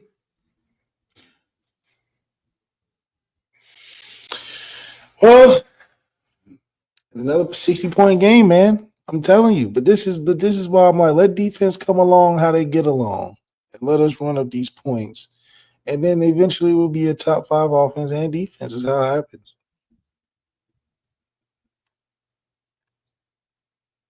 I think we had a GTB question before we get out of here. Before I'll look for the GTB question left. You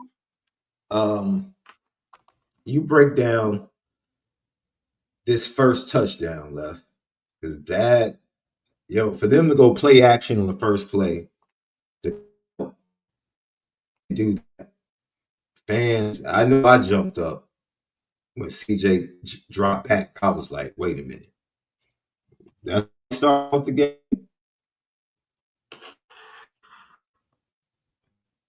Malachi Fields, man, he showed his athleticism with the tumble run in the end zone as well. I was kind of mad, like, fam, the last thing we need is for you to like tear a knee ligament celebrating a touchdown. But here it is. Here's the play left. They come out 12 personnel, twins to the top, and motion by Ty Washington across. And then what do you see? What's the combination here left? You just got your classic flood with a post route, no backside safety.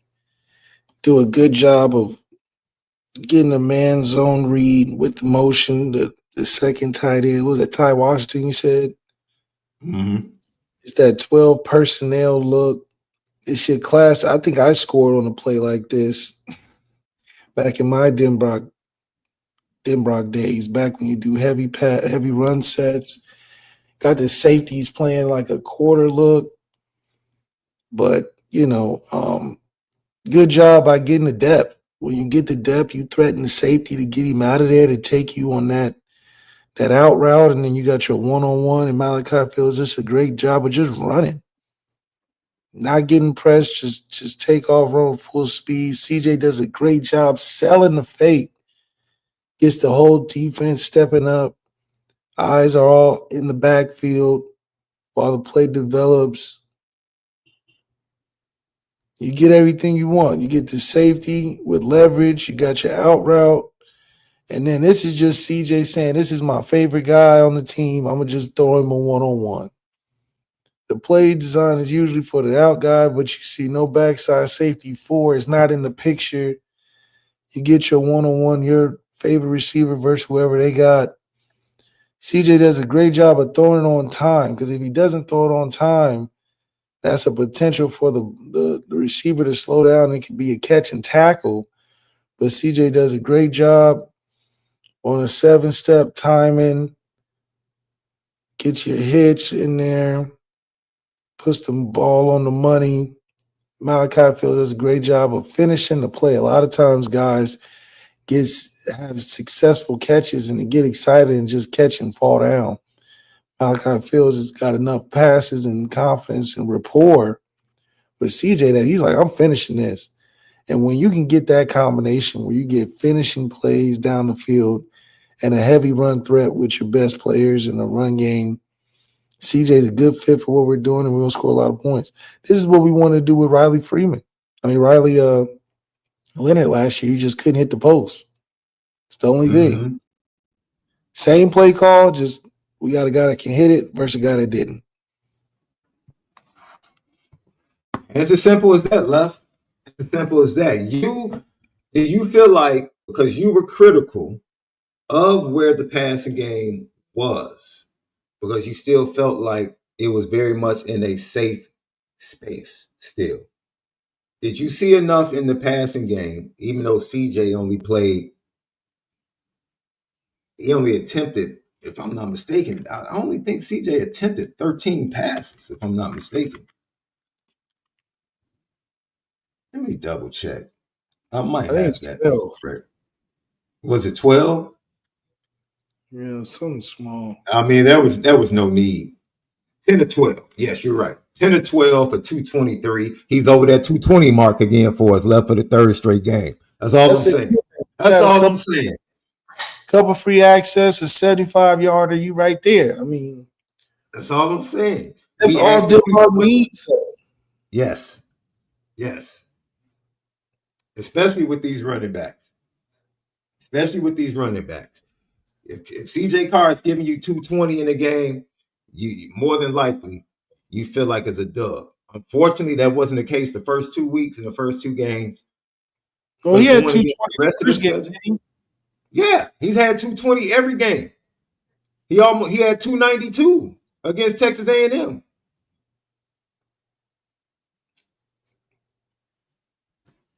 But did you see enough from like the routes? I think there's one area I still want to see him over the middle. Yeah, matter of fact, we have a play here that you saw the play. I think we can show the fans not us critiquing negatively. The kid 10, 12, 20 is like, but this is like the next evolution of his game. If he can read this, and maybe you can explain to the fans what is it about this that, because he really hitting Jordan Faison in this read. I'm sorry. There we go. I'll slow it down for you, Left, so you can break it down.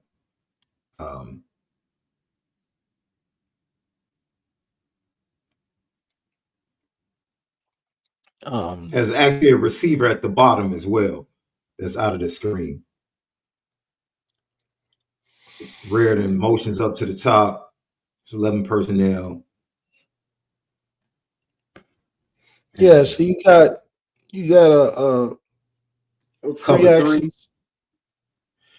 You got a drop 8 look right here.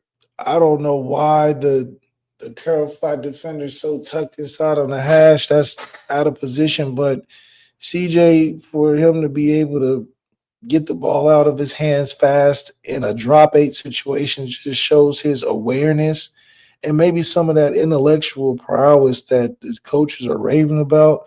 And a lot of that is just being able to take a play that's not necessarily great. Nothing should be necessarily great in a drop 8 situation. But for CJ to pick up 12, 15 yards on a quick, easy access route, I mean, his corner's not even in the picture. He's like 20 yards off. No, this is a different play.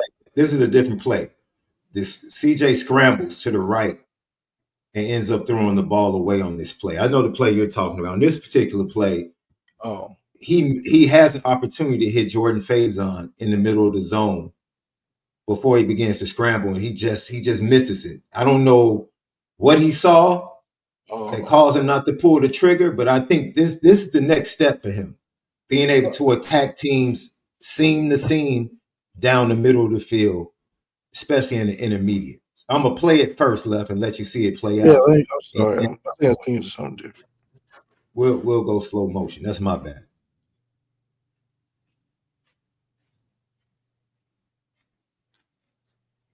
Oh no, you were right. That was him going outside the Faison. That was the Faison completion. I played the wrong clip. You were right. Oh, okay. Yeah. So blame it on the producer.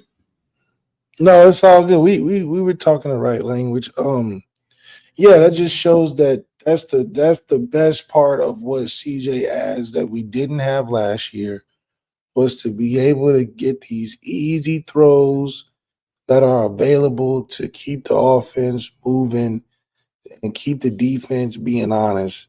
He has the touch and the accuracy to do it. He has the poise to be able to make those throws when the time is needed. Like, that's a needed throw in a drive to keep it going. And that's probably what the coaches love as to why he's starting. CJ's whole thing in career is going to be based on big moments in games where he has to win the game. Not going to be in my opinion, based on the adulation he gains from doing the things that we had a lack of for so long. Like, he can do that. All of the free access throws, the easy yards, the managing the game, the throwing to the open dudes, the doing the play game plan, that can make you a really good quarterback, which he has all the tools and ability to do that. His greatness is going to be coming in the situations like Miami and Texas A&M, where, yeah, it's easy to say you had a great game, we're not going to blame you.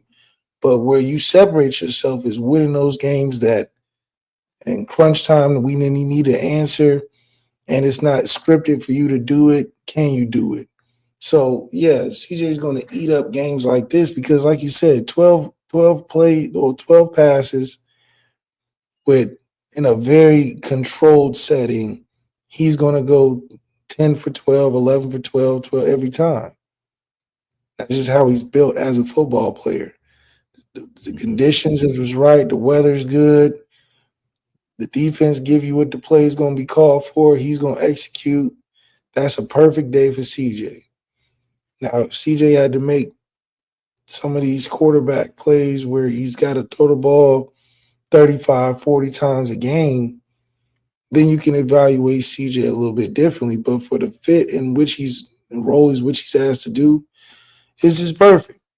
This 220 is the floor in any game for him because you're going to have 250 yards of just free yards. Mm-hmm. Teams are trying to stop the run. Teams are not saying CJ is the thing we need to stop. It's the same thing as when we played. I just put the situation as this is not the Kelly Bryant, Trevor Lawrence situation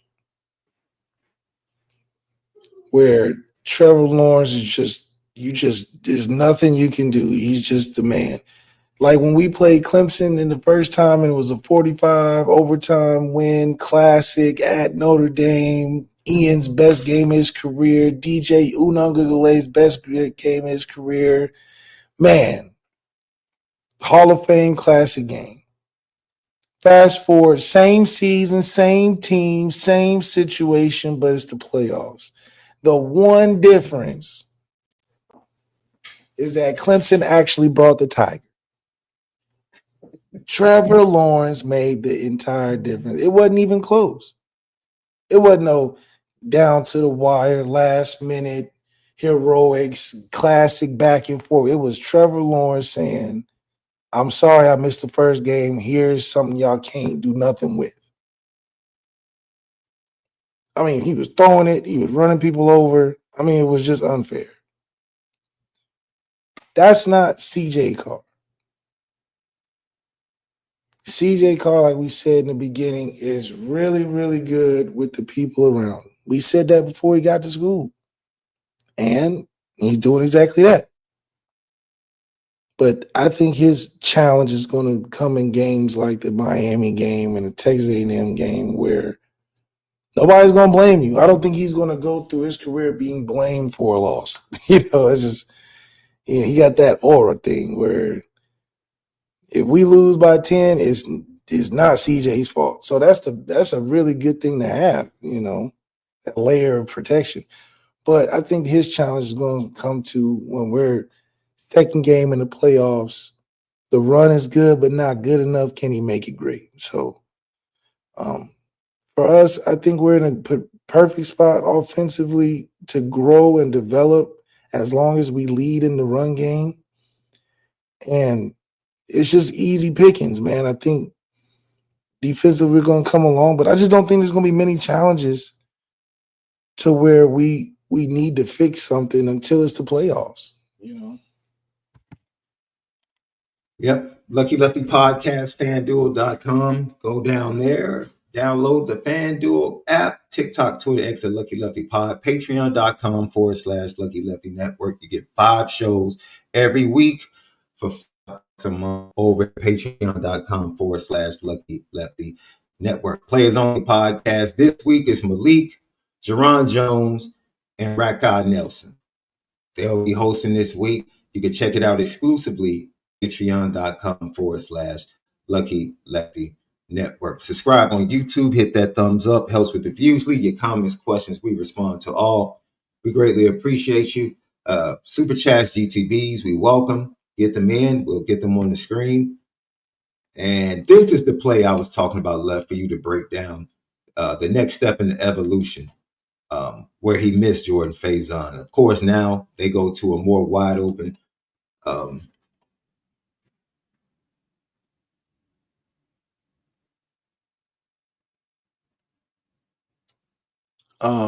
Yeah, go play one more time. He ends up scrambling out of bounds. I mean, his anticipation. Is that mirrored with, or should that be mirrored with Jordan Faison doing a better job instead of fading into the safeties, kind of leveling that off and finding that sweet spot? Because he's wide open. It's almost like CJ is passing to the perimeter really well and just kind of avoiding the middle of the field. Yeah, so the play design, it looks like it's a stick slot fade to the field, and then to the boundary, you got somewhat of a slot fade and a hitch to the boundary. I just personally think that once CJ saw that it was a 3-for-2 situation, it got too deep in the route for him to be able to throw it with that safety being there. But slot feeds family. So I do think that was something he was looking to pre-snap. The corner played too far off, so the correct read is to go to the hitch right away. But pre-snap is 3 people over there. So I'm not even looking to the boundary like he does. I would just, in a perfect world, stay to the field and throw the free access hitch to Jeremiah Love because the corner's off, and move on and live to another day. Or if you didn't like that, you would go Jeremiah Love to the slot fade. You can get rid of the slot fade and go right to your tight end and read it outside in, because outside in keeps that safety that deep instead of running straight to the tight end where you can't see him. You know what I mean? So I think he was banking on the corner to play a little lower and Jordan Faison slip up the seam, but got a little hesitant. If I'm coaching it, I'll just say stay to the field because it's 3 to the boundary pre-snap. It's just tough sledding. But once he does get out of the pocket, I think his game and decisiveness, that's where it should grow. Because as you have it paused right here, okay, boom, he doesn't like it. Panic sets in when he starts to leave. I don't think he should leave because it's a 3-man rush. You got 5 guys blocking. I mean, you can sit back there and make bacon if you want to. So, and then you run to the short side of the field, which is funny because you don't have a lot of real estate. So, if anything, I would coach him to just stay there. I mean, it's 3 guys, and then if you leave, you just running into a problem. You run into a short side with 3 guys in the boundary. You know, don't compound the mistake by trying to make something happen. Just throw it away. But as you keep the play running, the one thing you don't do is in quick game concepts work both sides of the field. So as you can tell in the beginning, he starts to the top of the field, doesn't like it, goes to the bottom of the field, but the play's over. Like once he looked to the right side, he should have just stayed there and ran immediately. In quick game, you don't want to do that because you can't see anything just flipping and throwing back. So my advice just be, look, if you stay short side, whatever, just throw the hitch or stick with it or throw it away. But in drop 8, you got time. So, you know, surveying the field, you don't like the read, just don't compound it by throwing a pick. Hey, that's some of the stuff you get on the cutting room floor over at patreon.com/Lucky Lefty Network with Left himself.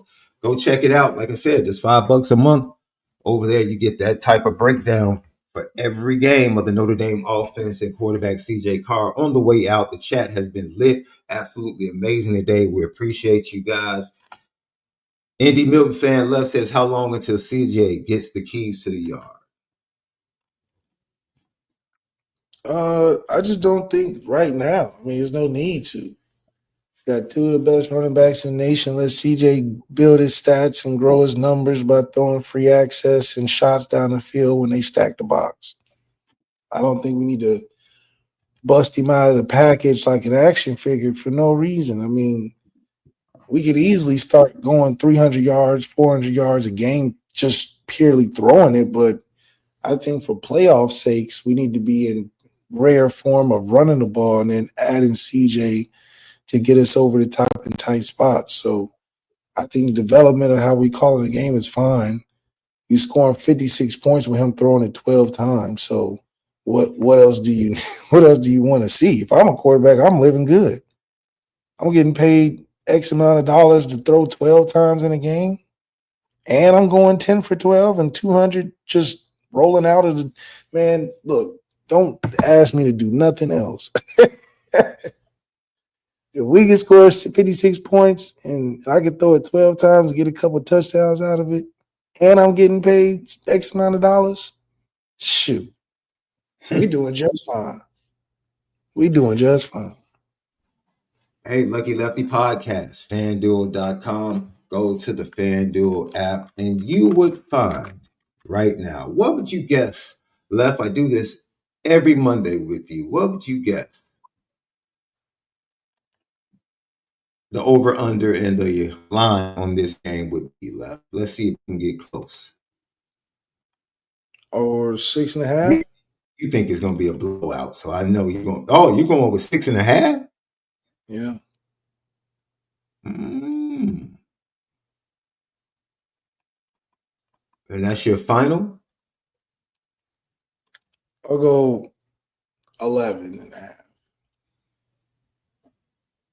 Right now, it's 5.5 over at FanDuel. There we go. 5.5. 5.5 with an over-under of 54.5. So Vegas thinks it's going to be a tight one. Well, they give the 3 points for their home team, so it'd probably be 7.5 to 8 at Notre Dame. But single-digit game. It's not bad. That's over at FanDuel. Download the FanDuel app. For left, SD2 mics. Tap in with us tomorrow. We have more. We have 2 shows for you tomorrow. No, we have the morning show tomorrow, and then you guys will record tomorrow evening. So I apologize. We will not be live tomorrow evening. We'll be live tomorrow during the day, and then they'll be recorded the Players Only podcast. Once again, Jerron Jones, MALIK, ZAIRE, Rakai Nelson. Tomorrow, you can get that exclusively at patreon.com/Lucky Lefty Network. Great show, everybody. Enjoy the rest of your Monday. And most of all, the Chicago Bears won and continue to make sure you spin it different.